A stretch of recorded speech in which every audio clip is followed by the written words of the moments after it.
Welcome to the KillJoy Jake YouTube channel. I'm Jake, as you guys know. I'm joined here by writer of Winnie the Pooh, Blood and Honey 2, Matt Leslie, and director Rhys Frake-Waterfield. In the background there, you can see Scott working on Peter Pan's Neverland Nightmare. How you guys doing? Yeah, we're good, thanks. How are you? Doing good. I'm fantastic. It was a bit of a 50-50 gamble with my fingers. I got it wrong. You know, guys, with Winnie the Pooh, Blood and Honey 2 now, after its release in the United States, the UK, and all that, it's seen some pretty good, much better reception than the first movie. And we know that it's now premiering in internationally in a bunch of other countries. How are you guys feeling about the reception to the sequel so far? Yeah, it's been really good. So, yeah, you're right. It's still it's been released in US, Canada. Mexico is getting it in about 2 days, and that's a really big audience for us because all of LATAM, they absolutely love horror, so we're going to get a lot of good reactions there from people, and it still hasn't come out in a lot of other territories though, so it's going to be kind of coming out through Mexico to Japan from now till about June, so that's really exciting to see all the dubbed versions of it, and yeah, the reception's been really good. It was kind of risky, in terms of I didn't know what to expect, coming off of the first film, and the the attack I got from every critic in the world. I was like, I didn't know what rating we were, me and Matt were talking about, and I was like, I'd be happy with 10% or 20% of Rotten Tomatoes. And then no, we got to bring that up. We've got to bring that way up. Yeah, it's been really cool to see, even on the Rotten Tomatoes, the audience score is so high. And what's funny is that before the movie even came out, Rhys and our composer Andrew Scott Bell were pointing out that the audience score was plummeting before the movie was out. It was just plummeting, and they were like, "Dude, it's getting spammed." People were just saying they hated it, and it hasn't even come out yet. And I was like, "Oh my god, that's crazy!" And yet to see it come way back up to it's at 80-something% right now, just from people who were like, "No, I really did love the film." It's been really nice because it's. The critical reception is always going to be a little muddy with certain people who just hate the idea, and they're just coming to that with the table, and it is what it is. And I totally get that. That's fine. But seeing the audience score being high, and the fact that we really did this for people who love horror and just we're going to love this kind of film, it's been pretty cool. Hell yeah, man. And Matt, how do you think the movie came out, based on your script? I mean, it's funny because when you write a script, for people who aren't in the business, you write a screenplay and then you hand it to a director and producers and whatever, and sometimes it changes dramatically, And I think a lot of people don't know that. But what was really cool, what I loved about working with Rhys is that yes, the movie changed from the script, but he involved me in a lot of that process. So if he was listen, we shot this and this didn't quite turn out, or we didn't shoot this because, budget, time, whatever, what can we do? And so we were constantly going back and forth and being all right, well, maybe this is what we could do. Maybe we could do this. And even when he got into post-production, he was in the edit. He'd be like, look, I think we need to move this scene because it's a little quiet in this section of the film. If we move that up, we can switch this here. And then we were constantly just riffing on that stuff. So, the film did change a bit from the screenplay, but I think in a lot of ways it changed in cool ways. And some of the things that changed that as a screenwriter, you miss those little things. They're not they're the kind of things that you miss and the audience doesn't. No one, if no one knows it's there, no one cares. And I think Rhys did like I said before too, when the budget of this film, what they achieved, what Rhys was able to achieve on this, and Scott producing and acting in it is crazy. I'm still just flabbergasted that they were even able to do what they did with this film. But yeah, it's very. I like to keep people really involved with it. Not just Matt, but everyone else with it. I never want to take a credit on a film like this where it's a film buy or something like that, because I don't really believe in it. I think when you're putting something like this together, you rely on so many different people in heads of department, and all of these people are going to be or excel in their specific areas. So Matt with writing, our DOP with cinematography, Scott with acting, and being able to pull all of these people together, take their criticisms and make sure it's steering in a good direction is what's ultimately going to make a good film.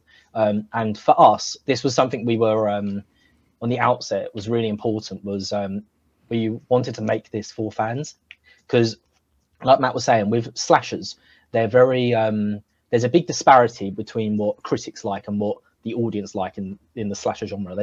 Critics just hate slashers.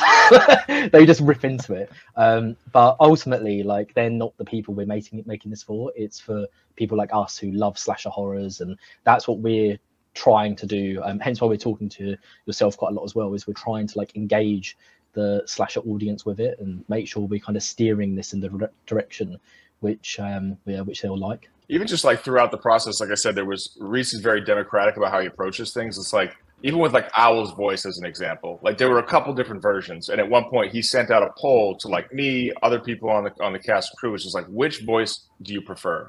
And then the one that everybody picked is the one that's in the. I believe that's the one that you picked, right, Rhys? Like, yeah. So there's so many, because it's interesting. Sometimes like the decisions you like I may have may differ to other people, and it's important to like kind of just make sure that as a whole, what is the general kind of consensus with something, because you know, sometimes I might be against the mold, like, you know, 80% of people might really like something, and then it's like, okay, then I'll let go of something and I won't be precious about something because I know it's for the majority. And like a really interesting character for that was actually Owl, because in the early edit stage, there was only a select number of people who'd seen it. It was like myself, Matt, Scott, and a few others. And generally the consensus with Owl was they didn't like Owl. A lot of people didn't like him. And it was just like, cut him down, strip him out. But then when we started broadening it a bit more from that initial pool of people, a lot of people really actually, he was a favorite character to a lot of people, because there's like, he's a bit different. So it's like they're the scenarios where it's like, you don't want to strip him out and remove him from the film that much, because he is actually some people's favorites. So it's about like just balancing it. I'm actually kind of shocked that some people didn't like Owl. I really thought Tigger and Owl were both like excellent additions to this movie. Oh, that's good. Yeah, it's really nice, you know, like now the film's out and being able to talk to people and seeing there's such a broad spectrum of people's favorite characters.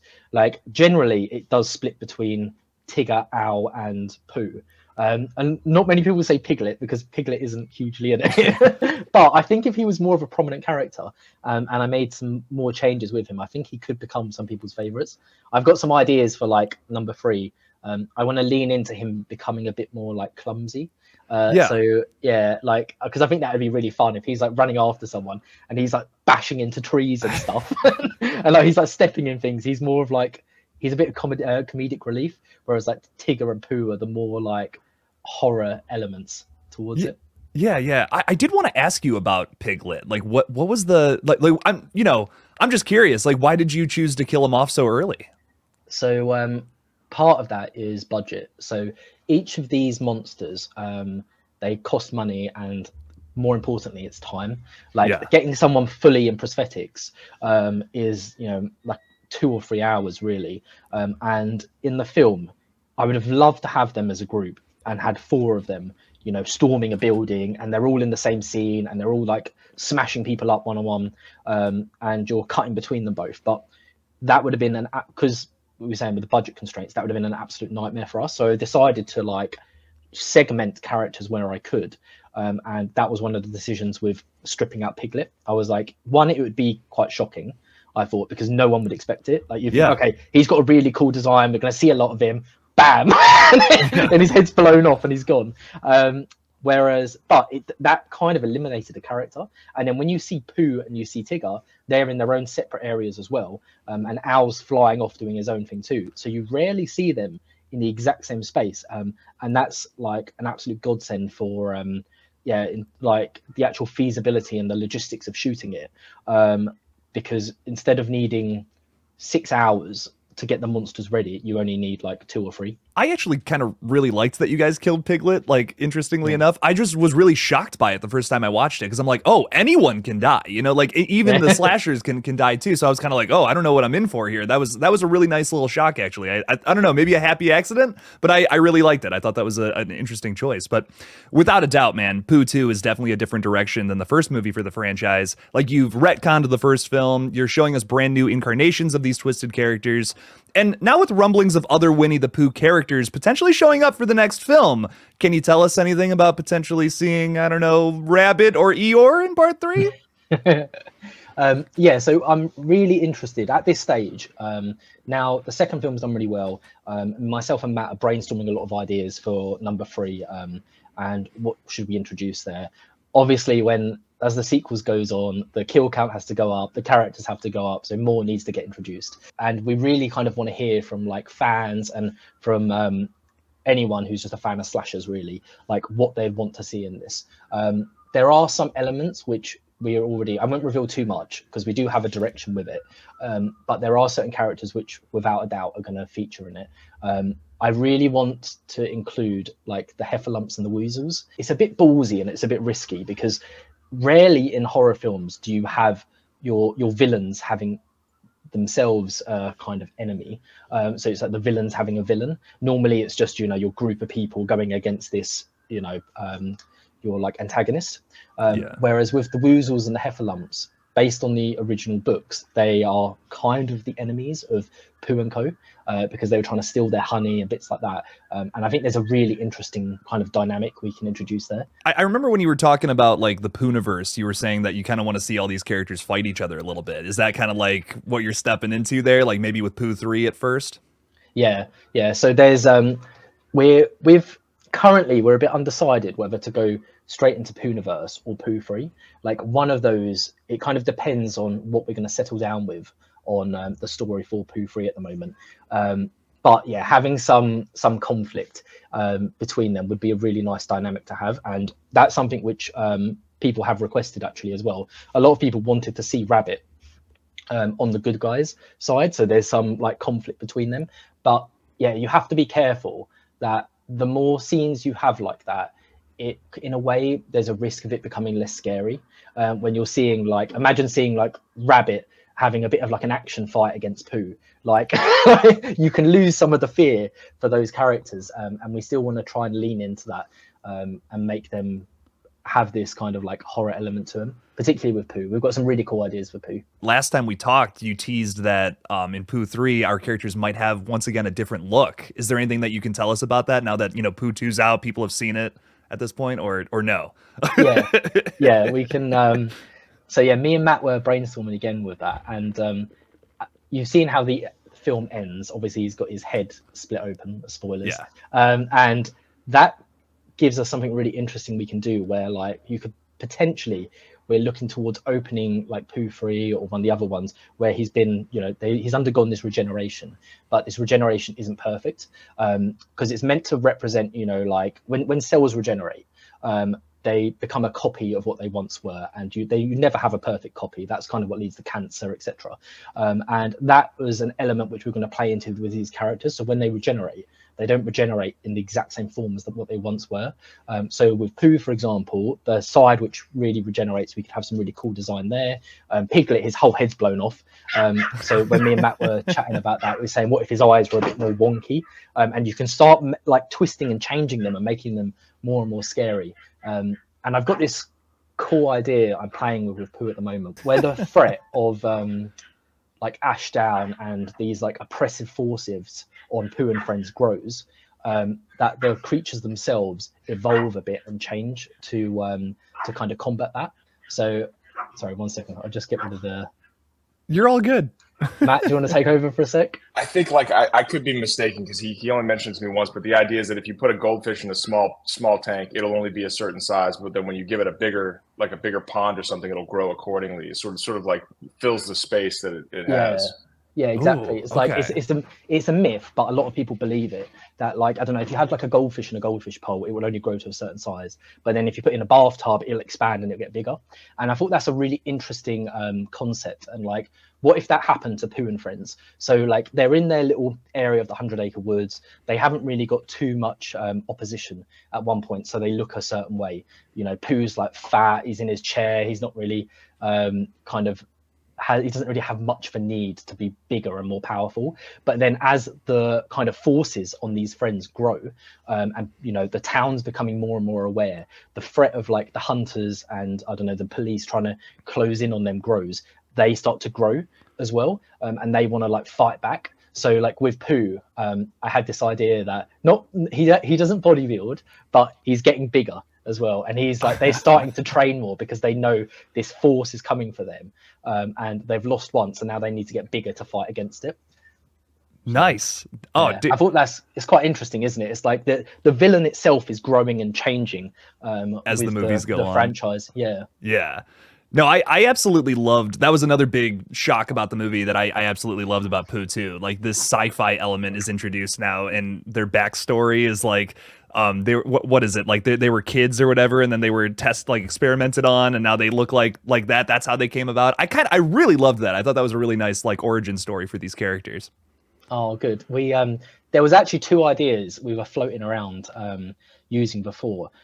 One of them was, because this was back in about June last year, we thought, okay, is there one option was with the soil in the 100 Acre Woods, because 100 Acre Woods is kind of a character in itself. It's where these creatures come out from, and I was thinking, you know, if there was something weird about the soil and the woods itself, is that what's creating these creatures and these like monsters arising from that? But then we were like, that's too similar to Pet Sematary. So it's like, no, we're not going to do that. Like, we want to try and do something more original. So then we did this alternative idea where it's like the kids are kidnapped. It kind of lets you have these more interesting characters as well, like the character of Cavendish. And then we 3 months after finishing it, I was sat watching Five Nights at Freddy's, and I was like, I didn't choose that because I didn't want it to seem like I was copying Pet Sematary. And then Five Nights at Freddy's has something which came out where all these kids, he's got like a brother, his brother got kidnapped, and then, you know, these kids ended up becoming these like monsters, this group of monsters. And I was sitting in the cinema, literally halfway through the cinema. I don't normally do this. I got my phone out, I was like texting Matt. I was like, holy shit, like, is this, have you seen this? Do you know what this is going to turn into? I was like, I was really worried that it was going to go down a route where it was like a weird scientific experiment, and like these kids were kidnapped, and then they were like augmented and changed to be inside those fluffy creatures, and we were gonna, you know, at the end see their skeletons inside it and all of this. I was like, oh shit, like if that happens, it's gonna look like we've exactly copied this. Then it went down a bit of a supernatural route, and it was just spirits and ghosts, and I got some relief then. But yeah, I was really worried at the start. What was it? Your last film, you had the same issue with Summer of '84, and was it Stranger Things? I remember we were already greenlit to go into production when the Stranger Things trailer hit, and everybody was just like, "Oh my God, what does that mean for us?" And then, sure enough, the movie came out, and so many people were like, "Oh, it's a Stranger Things ripoff," and we were like, "Oh my God, it's so not a Stranger Things ripoff." Like, that's one of the worst criticisms that we get, because it's like, no, it had nothing to do with Stranger Things. Stranger Things is wonderful. But I think we were probably writing our script at the same time that they were trying to get, you know, Stranger Things made. So it's weird how that can happen, isn't it? It's like the same thing happened with Immaculate and First Omen. It's like I was watching it, I was like, this is mad. Like, their films have come out within 1 or 2 weeks of each other. There's so much similarity with it. But then you look behind the history of it, and it's like, okay, Immaculate's been wrote for a long time. Like, they've been sitting on it, and then forgot her name. Sydney Sweeney. Yeah, Sydney Sweeney. Yeah, she just wanted to get that moving at that point. So it's like they hadn't copied First Omen, but there's just a lot of similarities between them. So sometimes it's just coincidental. Yeah, and I think you guys have, like, it's different enough, you know, like you were just saying, like Five Nights at Freddy's is more supernatural. You guys kind of go down to like a sci-fi path a little more, which I think like definitely differentiates it a little bit. Not to shift gears too much, but Matt, I was kind of curious if you're working on anything else at the moment. Yeah, I am. I have a writing partner that I've worked with for years named Stephen J. Smith. Him and I have a cool, like, high concept-y horror script that we're working on right now. Kind of like, I mean, it's not too much like Smile, but I'd say that that's the tone of it, and sort of like high concept-y like that. So we're going to be taking that out, as you say, sort of like taking the script out to different production companies to try to hopefully get it set up and try to package it and get that one made. Nice. And we wrote and directed a horror film a couple years ago that hopefully comes out later this year called Don't Open the Door. Starring Shiloh Fernandez and Alexis Knapp and Doug Jones, the amazing Doug Jones. So that'll be a fun one. I think people will really dig. And other than that, just got a lot of different concepts I'm working on and developing. Nice. Busy guy, dude. That's good stuff. Trying, man. Trying like hell. So before the screening of Blood and Honey 2, by the way, you guys showed us a preview for Bambi the Reckoning. Director Dan Allen seems really hyped about this one. He was saying that it's terrifying when people see a deer in the wild after this film, they're going to run for the hills. We've also learned, I love that quote, by the way. We've also learned that Roxanne McKee from Wrong Turn 5 will be starring in this one as Zana, and she's also rumored to pop up in the Poohniverse film. What can you guys tell us about this flick, and like what is there to look forward to in this next installment of the TCU? Currently, yeah, Bambi was filmed about 3 months ago, and it's currently in post-production. Dan directed it, Dan Allen, but he's also the editor. He's a really good friend of mine and Scott's, and I'm surprised he's not had many opportunities up till now. He's been, a director for a while, like 8 years. He's got some shorts on YouTube. I think one of them's called Hoarder, and he's really, really good. So, and we're really excited to show people what he's capable of, because it's so hard to get these kind of opportunities as like a young filmmaker. Getting anything greenlit is an absolute nightmare. So where we can, we're trying to like pull in people who, we really believe in. They just haven't really had a chance yet. Yeah, Dan's, not only is he the director, he's also, like, his primary job is editing, and he edits a lot of horror films. So that's something which is really, really useful as a director, having such a keen eye for editing, because you can really gain this huge skill set of understanding the shot compositions more, thinking about sound, thinking about all the other elements. It's almost one of the most important things I think you can do to become a good director. And so right now the film is in post. It's probably about, I'd say we're like 3 months away from having like a full-on cut of it with all the VFX and bits in, and we're going to be aiming for this October for it to be released. And I'm glad there's been a lot of good comments about the VFX with this, because that's so important with this film. The creature, the monster Bambi, it has to look solid. I mean, it has to be scary, and that's the same thing with like Pooh as well. Is that your villain in every single one of these kind of installments and these films we're doing needs to be one of the most captivating elements of it. Otherwise, it's just super boring. So I was very happy for him that he's people are accepting it and they're really like impressed with how it's turning out, because then the film will be. I've seen like bits of the film already, and I know he's done a really good job. Very nice, very nice. The intense way he's talking about it has me very excited for this one. So I'm hyped, man. It's going to be fun. Looking forward to that one in October. But also, with all of these movies in the TCU, including Pinocchio on Strong, you guys are literally working on Peter Pan's Neverland Nightmare in the background here. I love it.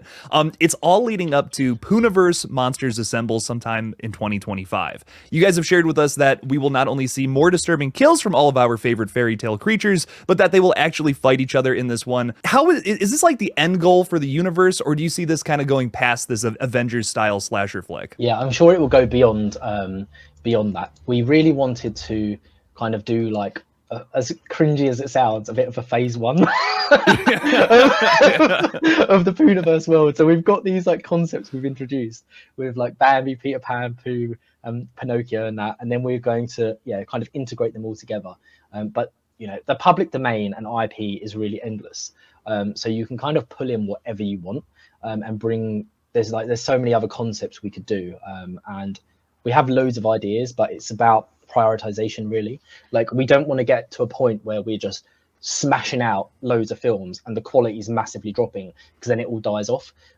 So yeah, the end goal is Poohniverse for now, and then when Poohniverse is done, we're then going to look for like a second wave, and we can also then assess what the longevity of some of these franchises are.